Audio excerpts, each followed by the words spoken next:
नमस्कार, मैं निशा ठाकुर और आप देख रहे हैं मेट्रो मुंबई। वक्त हो गया है टॉप 10 बुलेटिन का। तो आइए एक नजर डालते हैं मुंबई की 10 बड़ी खबरों पर। लेकिन अगर देखा जाए तो मुंबई करों के लिए आज बहुत अच्छी खबर है। शायद ये खबर सुनकर कई लोग खुशी के मारे नाच उठे, झूम उठे। जी हाँ, 2.5 साल बाद मुंबई को पूरी तरीके से अनलॉक करने का फैसला लिया गया है। इस तरह में सिर्फ मुंबई ही नहीं बल्कि राज्य के 14 जिले यानी कि आधा राज्य कोरोना की पाबंदियों से पूरी तरीके से मुक्त हो जाएगा। आधा महाराष्ट्र आज से पूरी तरह से अनलॉक हो रहा है। महाराष्ट्र के आधे जिलों से कोरोना काल के सारे प्रतिबंध हटाए गए। राज्य में लगातार कम होते जा रहे कोरोना संक्रमण को देखते हुए आज से मुंबई, नागपुर समेत आधे जिले प्रतिबंधों से पूरी तरीके से मुक्त हो रहे हैं। जिन जिलों में अच्छी तरह से वैक्सीनेशन हुआ है उन जिलों में अब कोई भी प्रतिबंध बाकी नहीं रहेगा। यानी अब महाराष्ट्र में hotel, restaurant, cinema halls, theatres पूरी क्षमता के साथ शुरू किए जा सकेंगे। प्रतिबंधों से पूरी तरह छूट देने की पैमाना 70% वैक्सीनेशन कंप्लीट होना है। जी हाँ, अगर उस जिले का 70% वैक्सीनेशन कंप्लीट है तो उन जिलों में कोई भी पाबंदियां लागू नहीं रहेगी। महाराष्ट्र में इससे पहले 1 फरवरी से सभी राष्ट्रीय उद्यान, सफारी, पर्यटन स्थल, स्पा, समुद्र किनारे, मनोरंजन पार्क, स्विमिंग पूल, नाट्यघर, होटल और सांस्कृतिक कार्यक्रमों को कुछ शर्तों के साथ इजाजत दी गई थी। विवाह समारोह के लिए 200 लोगों की मौजूदगी की अधिकतम सीमा और अंतिम संस्कार में भी लोगों की उपस्थिति को लेकर शर्तें हटाई जा रही है। यानी अब शादी और अंतिम संस्कार में जितने लोग चाहे उतने शामिल हो सकते हैं। अभी तक राज्य के beauty parlour, salon, entertainment park, नाट्यघर, सिनेमा हॉल्स को 50% क्षमता के साथ शुरू रखने की शर्तें कायम थी। लेकिन पिछले महीने से लगातार कोरोना संक्रमितों के केस कम होते शुरू हो गए हैं। रविवार को तो बेहद कम यानी 407 केस सामने आए। राज्य में फिलहाल 6,500 एक्टिव कोरोना पेशेंट है। ऐसे में केंद्र सरकार ने राज्य को ये निर्देश दिया था। Bureau report, metro Mumbai. अब बेस्ट बस में सफर करते हैं। सफर करते करते कभी कभार कोई कीमती चीज, कीमती सामान बेस्ट की बस में ही भूल जाते हैं और वो वापस नहीं मिल पाती है, क्योंकि आपको पता नहीं होता कि आखिर उसे वापस लेना कैसे है। पिछले 2 सालों में ऐसा कई लोगों के साथ हुआ है। क्या है ये आंकड़ा? कैसे आप बेस्ट बस में भूला हुआ सामान वापस पा सकते हैं? जानने के लिए ये रिपोर्ट देखिए। कई बार बेस्ट की बस में सफर करने के दौरान आप अपना कीमती सामान भूल जाते होंगे, है ना? और उसे वापस पाने की चाह भी पूरी तरीके से खो देते होंगे। उम्मीद तो थोड़ी भी नहीं बचती होगी, लेकिन ऐसा नहीं है। कई लोग ऐसे हैं जिनका अगर बेस्ट में सामान खो जाता है तो उन्हें वापस मिल जाता है। आइए जानते हैं। महामारी के लगभग 2 वर्षों के दौरान बेस्ट कंडक्टरों और ड्राइवरों ने बसों में यात्रा के खोए हुए सामानों को बरामद किया, जिनकी कीमत 20 लाख रुपए थी। जी हाँ, ये आश्चर्यचकित करने वाला आंकड़ा जरूर है, लेकिन ये सच है। वस्तुओं में सोने, चांदी और हीरे से बने 82 आभूषण और रुपया, अमेरिकी डॉलर और यूरो सहित विभिन्न मुद्राओं में नकदी भी शामिल थी। एक वरिष्ठ अधिकारी ने कहा कि कंडक्टरों को एसी और नॉन एसी बसों में यात्रियों द्वारा छोड़े गए 1400 से अधिक मोबाइल फोन भी मिले हैं। इसके अलावा 200 से अधिक ब्रांडेड घड़ियां, pen drive, power bank, laptop और अन्य गैजेट और 2200 से अधिक विविध वस्तुएं जैसे कपड़े, बर्तन, बैग और चश्मे थे। साथ ही 2020 और 2021 के मॉनसून के दौरान बसों में यात्रियों द्वारा 4700 से अधिक छतरियां छोड़ दी गई। छतरियों के मामले में अधिकांश यात्रियों ने दावा करने के लिए वापस आने की जहमत नहीं उठाई।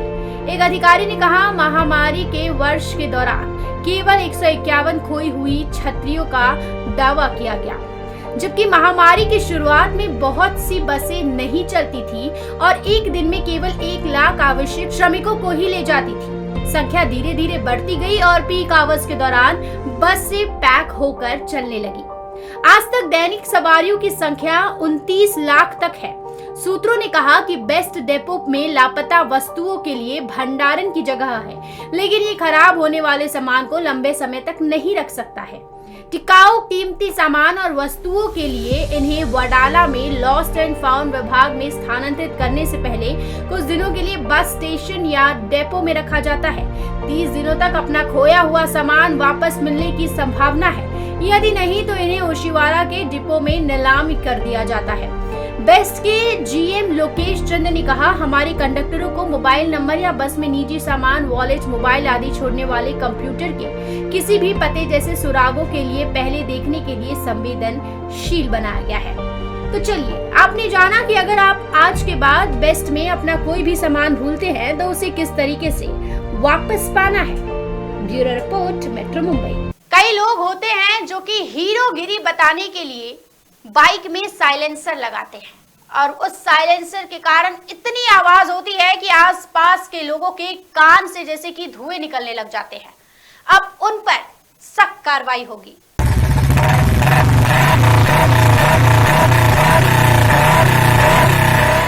आपने अक्सर मुंबई की सड़कों पर कई बाइक सवारों को फास्ट स्पीड में तेज आवाज के साथ बाइक भगाते देखा होगा। वहीं कुछ लोग तेज बाइक दौड़ाने के साथ साथ कान फाड़ू साइलेंसर भी अपने बाइक में लगाते हैं, जिसके कारण आम मुंबईकरों को काफी परेशानी होती है। लेकिन अब ऐसे लोगों की खैर नहीं, क्योंकि अब मुंबई ट्रैफिक पुलिस ऐसे लोगों के खिलाफ सख्त कार्रवाई करने जा रही है। सूत्रों से मिली जानकारी के मुताबिक मुंबई के कई इलाकों में तेज आवाज वाला साइलेंसर लगाने वाले बाइक चालकों को पकड़ा जा रहा है। ऐसे लोगों के खिलाफ मोटर व्हीकल एक्ट के तहत कार्रवाई की जा रही है।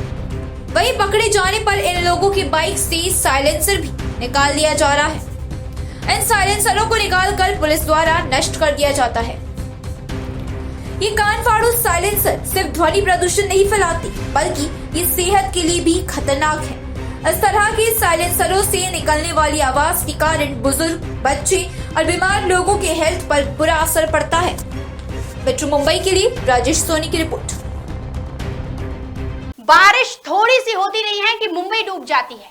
लोगों की हर बार ये शिकायत होती है, लोकल्स बंद पड़ जाती है, बेस्ट की बसें नहीं चलती, सड़कों पर घुटनों तक पानी जम जाता है। बीएमसी हर बार दावा करती है कि काम पूरा हो गया है, पानी इस बार नहीं भरेगा। अभी भी यही कुछ दावा किया गया है। देखिए रिपोर्ट। हर साल मानसून में मुंबईकरों को बाढ़ जैसी स्थिति का सामना करना पड़ता है। शहर में पानी भरने के लिए सबसे बड़ा कारण नालों की सफाई ठीक से ना होना है। लेकिन इस साल मुंबई को डूबने से बचाने के लिए बीएमसी ने योजना बनाई है, क्योंकि इस साल बीएमसी नाला सफाई पर 150 करोड़ रुपए खर्च करने जा रही है। बीएमसी द्वारा शहर के सभी बड़े छोटे नाले और ड्रेनेज लाइन सफाई कराई जाएगी, ताकि मुंबई में पानी ना भर पाए, क्योंकि हर साल मुंबई के निचले इलाकों में पानी भर जाता है। इसी तरह हर साल बीएमसी द्वारा नाला सफाई पर सैकड़ों करोड़ रुपए खर्च किए जाते हैं, लेकिन मानसून से पहले नालों की सफाई ना होने के कारण शहर में पानी भर जाता है। बीएमसी का टारगेट मानसून से पहले 31 मई 2022 तक 75% नालों की सफाई का है। वहीं 15% नाले सफाई का काम 1 जून से 30 सितंबर के बीच किया जाएगा। इसके अलावा बचा हुआ 10% नाला सफाई का काम 1 अक्टूबर से 31 दिसंबर के बीच किया जाएगा। मेट्रो मुंबई के लिए राजेश सोनी की रिपोर्ट। तमाम त्योहारों के दौरान अगर सबसे ज्यादा जगह मुंबई से कहीं कोई जाता है तो वो है यूपी बिहार। जी हाँ, यूपी बिहार वाले कोई भी त्योहार हो अपने गांव की तरफ बढ़ चलते हैं। होली आ रहा है, होली के समय भी कई लोग जाएंगे। अब ऐसे में एक रेलवे द्वारा खास तोहफा जो है उत्तर भारतीयों को दिया गया है। होली से पहले ट्रेन से सफर करने वाले यात्रियों के लिए अच्छी खबर है। रेलवे ने अब 1 मार्च से एक बार फिर सभी ट्रेनों को बहाल करने का फैसला किया है। इसके साथ ही अब सभी रेलगाड़ियों में पहले की तरह अनारक्षित डिब्बों की व्यवस्था होगी। इससे पहले सर्दी के मद्देनजर उत्तर भारत में कई ट्रेनों का संचालन रद्द कर दिया गया था। फिलहाल अब होली की वजह से रेलवे ने इन सभी ट्रेनों को फिर बहाल करने का फैसला लिया है, ताकि त्योहार के मौके पर यात्रियों को दिक्कत न हो। होली के मौके पर उत्तर भारत में बड़ी संख्या में यात्री सफर करते हैं, इसलिए रेलवे 1 मार्च से आधा दर्जन से अधिक ट्रेनों का संचालन करने जा रही है। रेलवे के इस कदम से सबसे ज्यादा फायदा उत्तर प्रदेश के लोगों को होगा। रेलवे ने सर्दी में कोहरे की वजह से कई यूपी जाने वाली ट्रेनों को रद्द करने का फैसला लिया था। फिलहाल वाराणसी से बरेली एक्सप्रेस, वाराणसी से देहरादून जनता एक्सप्रेस, नई दिल्ली से Malda town express, Lichchavi express, Chhapra से लखनऊ एक्सप्रेस का संचालन को पहले की तरह शुरू कर दिया गया है। लंबे दूरी में यात्रा करने वाले यात्रियों के लिए ये बड़ी खबर, ये खुश खबर है। देखिए, कोरोना काल में जो था कि आपको बड़ी लंबी दूरी यात्रा करने के लिए रिजर्वेशन करना ज़रूरी था। आरक्षित टिकट होने के बाद ही आप जो है प्रवास कर सकते थे, लेकिन अभी रेलवे मंत्रालय ने बता दिया है कि जो अनारक्षित डब्बे फिर से एक बार रेलवे जोड़ने वाली है। इसके तहत जो इमरजेंसी में जाने वाले यात्री आए या जिनको ज़रूरी काम है और जिनको टिकट नहीं मिल रही थी, जिनको रिजर्वेशन नहीं मिला था, अभी वो सामान्य दर्जे के टिकट से सामान्य डब्बे से प्रवेश कर सकेंगे और अपनी मंजिल पा सकेंगे। रेलवे ने सर्दी में कोहरे की वजह से कई यूपी जाने वाली ट्रेनों को रद्द करने का फैसला लिया था। फिलहाल वाराणसी से बरेली एक्सप्रेस, वाराणसी से देहरादून जनता एक्सप्रेस, नई Delhi Malda town express, Lichchavi express, Chhapra से लखनऊ एक्सप्रेस का संचालन को पहले की तरह शुरू कर दिया गया है। मेट्रो मुंबई के लिए सुरेंद्र झोटिंगी की रिपोर्ट। राखी सावंत को ड्रामा क्वीन कहते हैं। ड्रामा क्वीन ऐसे ही थोड़ी ना कहते हैं, वो ड्रामा करती है, इसीलिए उनका ये नाम पड़ा है। राखी सावंत का कुछ ही दिन पहले वैलेंटाइन डे के दिन तलाक हुआ। अब उनके पति उन्हें धमकी दे रहे हैं।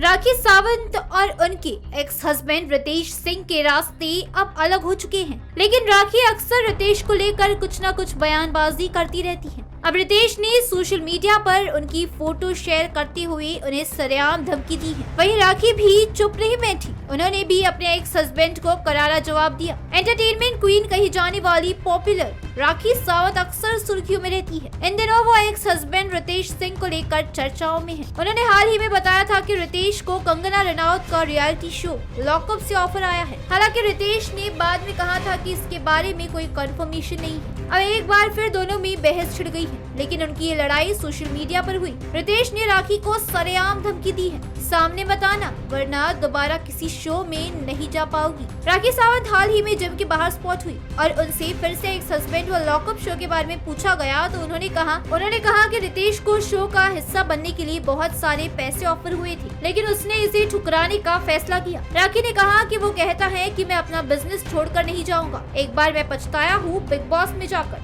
तो उसका इतना ऑफर किया मेरी बैंड बजाने के लिए। अरे मेरा एक्स हस्बैंड हो या टैक्स हस्बैंड, कोई मेरी बैंड नहीं बजा सकता, मैं अपनी बैंड खुद ही बजा सकती हूँ। हालांकि इस वीडियो के वायरल होने के बाद शायद रितेश को राखी का ये जवाब पसंद नहीं आया। उन्होंने इंस्टाग्राम पर राखी की फोटो शेयर की और लिखा, राखी जी एक सिंपल सजेशन, प्लीज आप विश करो कि किसी गेम शो में आप मेरे सामने ना हो, वरना आपकी ऐसी बैंड बजाऊंगा कि आप दोबारा किसी शो में नहीं होगी। आपका बिग बॉस 15 का एक वाइल्ड कार्ड ने क्या हाल किया था याद होगा, इसलिए चिल करो। रितेश के इस पोस्ट के बाद राखी भी कहाँ चुप बैठने वाली थी, उन्होंने भी कमेंट किया ड्रामा बंद करो। इसके बाद रितेश ने रिप्लाई किया तुम ड्रामा क्वीन हो। फिर राखी ने उनकी फोटोज यूज नहीं करने की हिदायत दी तो रितेश ने जवाब दिया मैडम आप मेरा नाम यूज करना बंद करो और मैं आपका फोटो यूज करना बंद करूंगा। मैं विश करता हूँ कि किसी गेम शो में आप मिलो, तब बताता हूँ आपको बैंड किसकी बजती है पता चलेगा। मेट्रो मुंबई के लिए तृप्ति सिंह की रिपोर्ट। पबजी एक सर का दर्द बनते जा रहा है। बैन हो गया है लेकिन फिर भी बच्चों की लत नहीं गई है। दरअसल मामला ये है कि 4 दोस्त आपस में मिलकर शराब पीकर पबजी खेल रहे थे। 3 दोस्तों ने मिलकर मामूली सी बात में चौथे की हत्या कर दी। जिंदगी में कई बार छोटी छोटी बातों को लेकर बहस इतनी बढ़ जाती है कि जान तक गंवानी पड़ती है। ऐसा ही एक मामला महाराष्ट्र के थाने में सामने आया है। यहाँ ऑनलाइन पबजी गेम खेलने के बाद हुए विवाद के कारण दोस्तों ने एक अपने ही दोस्त की हत्या कर दी। इस मामले में पुलिस ने आरोपी को गिरफ्तार कर लिया है, जबकि बाकी के 2 नाबालिग को हिरासत में लिया गया है। वर्तक नगर थाने के सीनियर इंस्पेक्टर ने बताया कि घटना सोमवार रात वर्तक इलाके में हुई थी। यहाँ 4 दोस्त अक्सर पबजी गेम खेलते थे और किसी न किसी को लेकर आपस में झगड़ा भी करते थे। सोमवार रात करीब 9 बजे चारों ने दोबारा गेम खेला। सीनियर इंस्पेक्टर ने बताया कि शराब पीने के बाद पबजी गेम खेलते समय उनका फिर से झगड़ा हुआ। उनमें से 3 ने अपने दोस्त पर धारदार चाकू से वार कर दिया। उन्होंने बताया कि पीड़ित की मौके पर ही मौत हो गई। पुलिस ने शव को पोस्टमार्टम के लिए सरकारी अस्पताल भेज दिया है। वहीं इस मामले में पुलिस ने 20 वर्षीय आरोपी को गिरफ्तार किया है, जबकि 2 नाबालिग को हिरासत में लिया है। उनके खिलाफ भारतीय दंड संहिता धारा 302 के तहत मामला दर्ज किया गया है। आजकल युवाओं में पबजी गेम को लेकर लत काफी बढ़ रही है। अभी कुछ दिन पहले राजस्थान की राजधानी जयपुर में पबजी गेम खेलने के लिए पिता ने मोबाइल नहीं दिलाया तो 12वीं कक्षा के छात्र ने आत्महत्या कर ली थी। Bureau report, metro Mumbai. कई बार आपको कोई मैसेज आता है केवाईसी अपडेट के लिए, आप उन्हें सारी डिटेल्स जो है अपने दे देते हैं। एक अभिनेत्री के साथ एयरटेल द्वारा एयरटेल के नाम से एक मैसेज आता है, वो केवाईसी के लिए सारी डिटेल्स देती है, फिर लाखों रुपए अकाउंट से छू हो जाते हैं। ऑनलाइन फ्रॉड के मामले बढ़ते जा रहे हैं। इंटरनेट के बढ़ते इस्तेमाल के साथ साथ जालसाज पैसा चुराने के लिए नए तरीके खोज रहे हैं। केवाईसी फ्रॉड के मामले भी बढ़ते जा रहे हैं। ऐसा ही एक मामला सामने आया है जहां एक एक्ट्रेस के बैंक अकाउंट से 1.48 लाख रुपए उड़ गए। एक खबर के मुताबिक मुंबई के विलेपार्ले में मराठी फिल्मों की 64 वर्षीय एक्ट्रेस ने कहा कि उनके साथ 1.48 लाख रुपयों की धोखाधड़ी की गई है। उन्हें एक टेक्स्ट मैसेज प्राप्त हुआ था जिसे उनके दूर संचार ऑपरेटर द्वारा भेजे जाने के लिए कहा गया था, जिसमें उन्हें अपना पर्सनल डिटेल अपडेट करने के लिए कहा गया। उन्होंने कहा कि एटीएम कार्ड के विवरण का खुलासा करने के लिए उसे धोखा दिया गया था, जिसका उपयोग पैसे निकालने के लिए किया गया। 26 फरवरी को विलेपार्ले पुलिस स्टेशन में एफआईआर दर्ज की गई थी। अभिनेत्री ने पुलिस को बताया कि उसे अपने पति के मोबाइल फोन नंबर पर एक मैसेज मिला। एयरटेल द्वारा भेजे जाने वाले कथित संदेश में कहा गया कि नो योर कस्टमर। कहा गया कि केवाईसी को उनके पति ने अपडेट नहीं किया है और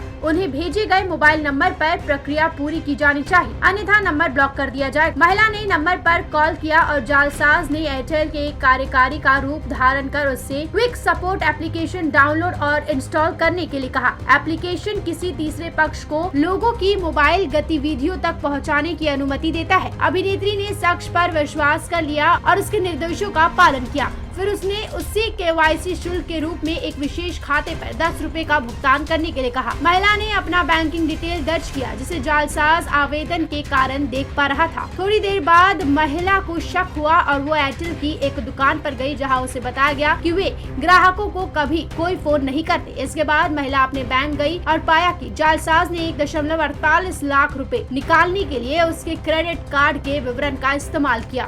bureau report, metro Mumbai. Aryan Khan drugs मामले में आज एक नया मोड़ आया है। आर्यन खान बाइज्जत बरी हो चुके हैं। आर्यन खान को माफ कीजिएगा, जमानत मिल चुकी है, बाइज्जत बरी तो नहीं हुए हैं। लेकिन पहले बॉम्बे हाई कोर्ट ने और आज एसआईटी ने साफ कर दिया है कि आर्यन खान बेकसूर है।